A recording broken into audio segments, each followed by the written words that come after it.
السلام علیکم دوستو and welcome to real TV وی۔ دوستوں، مشہور مثال ہے کہ پیسہ ایک آنی جانی چیز ہے۔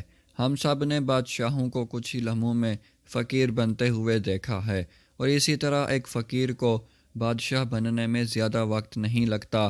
دوستو، آج کی اس ویڈیو میں آپ کو دو ایسی ہی حیرت انگیز کہانیاں بتانے جا رہا ہوں جو نہ صرف قابل یقین ہیں بلکہ سبق آموز بھی ہیں۔ تو چلیے شروع کرتے ہیں آج کی یہ انفارمیٹیو ویڈیو کو۔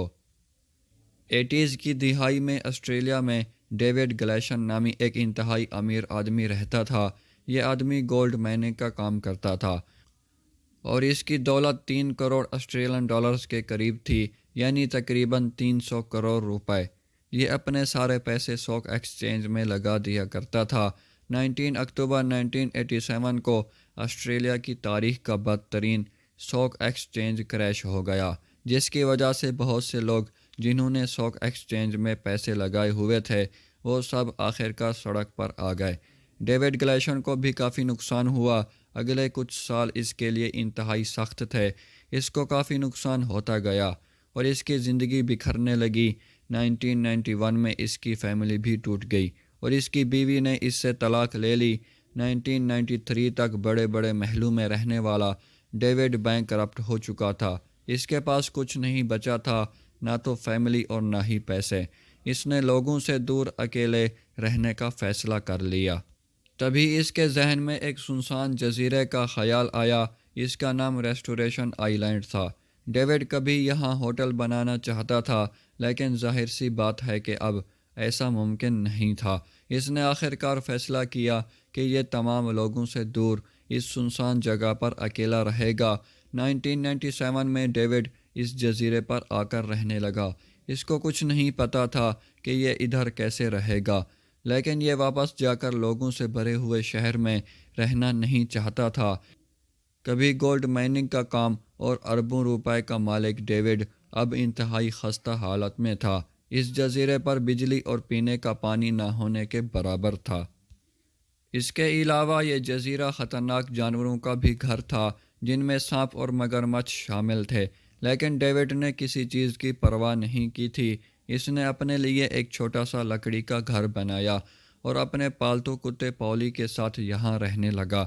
دوستو، اس آدمی نے اس جزیرے پر اسی طرح اکیلے 20 سال گزار دیے اور یہ ابھی بھی یہاں رہ رہا ہے۔ اس کی عمر تقریباً 74 ایئر ہو چکی ہے۔ یہ پوری دنیا سے لا تعلق ہے۔ ایک سال میں صرف ایک مرتبہ شہر جاتا ہے اور اپنے بچے کچے پیسوں سے اپنی ضرورت کا سامان خریدتا ہے، لیکن اس کے علاوہ اس کی زندگی پچھلے 20 سال سے یہاں اس جزیرے پر اکیلے گزر رہی ہے۔ کھانے کی بات کریں تو یہ مچھلیاں اور کیکڑے پکڑ کر کھاتا ہے اور اس نے یہاں سبزیاں بھی اگائی ہوئی ہیں۔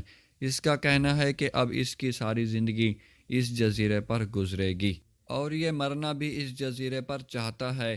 اس جزیرے کا سب سے قریبی شہر تقریباً 1000 کلومیٹر دور ہے۔ یہاں آپ سوچ سکتے ہیں کہ کسی ایمرجنسی کی صورت میں اس کے لیے بہت مشکل بھی ہو سکتی ہے، لیکن اس کے مطابق یہ پچھلے 20 سال سے بالکل صحت مند ہے۔ کبھی انتہائی شاہانہ زندگی گزارنے والا ڈیوڈ اب اس سنسان جزیرے کو اپنا گھر مان کر رہتا ہے۔ دوستو، زندگی واقعی انتہائی انپریڈکٹیبل ہے۔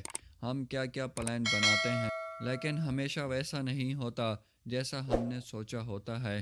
دوسری کہانی جو میں آپ کو سنانے جا رہا ہوں اس سے بالکل مختلف ہے، لیکن یہ ہے انتہائی حیرت انگیز کہانی۔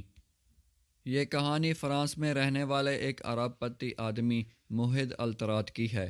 موحد الطراد فرانس کے امیر ترین لوگوں میں سے ایک ہے۔ اس کی کمپنی کا ٹرن اوور 2 ارب امریکی ڈالرز ہے۔ اس کے پاس 17,000 لوگ اس کی فیکٹری میں کام کرتے ہیں، لیکن یہ آدمی یہاں تک کیسے پہنچا یہ سن کر آپ حیران رہ جائیں گے۔